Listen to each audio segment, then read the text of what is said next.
आणि आता ब्रेक नंतर एक ब्रेकिंग न्यूज अशी की वसई विरार महानगरपालिका नगररचना विभागाचे उपसंचालक वाय.एस. रेड्डी यांच्या विरोधात ईडीने केलेल्या कारवाईत तब्बल 9,04,00,000 रुपयांची रोख रक्कम आणि 23,25,00,000 रुपयांचे हिरेजडित दागिने, सोनं आणि महत्त्वाची कागदपत्र जप्त करण्यात आली। ईडीने बुधवारी वसई विरार शहरात एकाच वेळी 13 ठिकाणी कारवाई केली होती। वसई विरारचे उपसंचालक वाय.एस. रेड्डी यांच्या हैदराबाद इथल्या घरी छापे टाकण्यात आले होते। ईडीने जप्त केलेली संपत्ती केवळ 25% आहे। रेड्डी यांनी कमावलेल्या संपत्तीचा आकडा हजारो कोटींच्या घरात असावा असा अंदाज माजी नगरसेवक धनंजय गावडे यांनी केला। जहाँ ग्राउंड प्लस 4 या 6 की बिल्डिंग इमारत होनी चाहिए थी, बिल्डिंग होनी चाहिए थी, वहाँ रेड्डी आज 18 माले तक का परमिशन दे रहा है गलत तरीका इस्तेमाल करके। और ऐसे बिल्डिंग में रेड्डी के कम से कम 2 माले बेनामी मालमत्ता हर बिल्डिंग में। तो अगर ईडी ढंग से जांच करे तो रेड्डी की कम से कम यहाँ 1.5-2 हज़ार करोड़ की बेनामी मालमत्ता है, जो कई बिल्डर्स है और कई आर्किटेक्ट है उनके पास अभी भी पड़ी है। हेडलाइन्स प्रायोजक रामबंधू लोणचं मसाला, बेस्ट निवडा रामबंधू निवडा।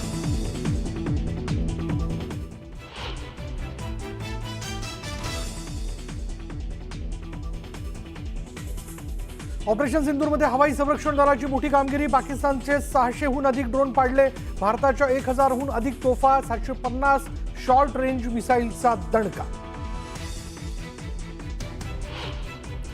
काश्मीर खोऱ्यातील सक्रिय 14 दहशतवाद्यांची ओळख गुप्तचर यंत्रणांना पटली, तर गेल्या 48 तासात 6 दहशतवाद्यांचा खात्मा।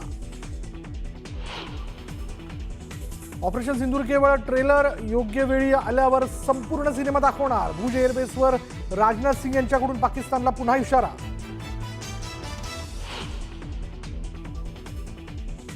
भारतीय क्रिकेट विकसित करणारे जे प्रशासक आहेत त्यांच्यामध्ये नेहमीच पवार साहेबांचं नाव हे अग्रणी असेल। आजच्या भारतीय क्रिकेटचं श्रेय शरद पवारांचं। वानखेडेच्या पिचवर मुख्यमंत्री फडणवीसांची जोरदार फटकेबाजी। यूपीए काळात शरद पवारांमुळे मोदींची अटक टळली, तर खून प्रकरणात अमित शहांना बाळासाहेबांनी वाचवलं। कायद्याच्या चौकटीबाहेर जाऊन बाळासाहेब ठाकरे आणि पवारांनी मदत केली। नरकातला स्वर्ग पुस्तकातून संजय राऊतांचा गौप्यस्फोट।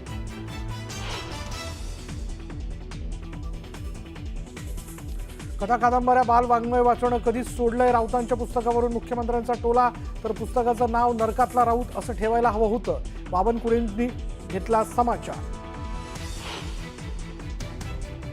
मंत्री जयकुमार गोरे बदनामी आणि खंडणी प्रकरणी रामराजे नाईक निंबाळकरांची चौकशी।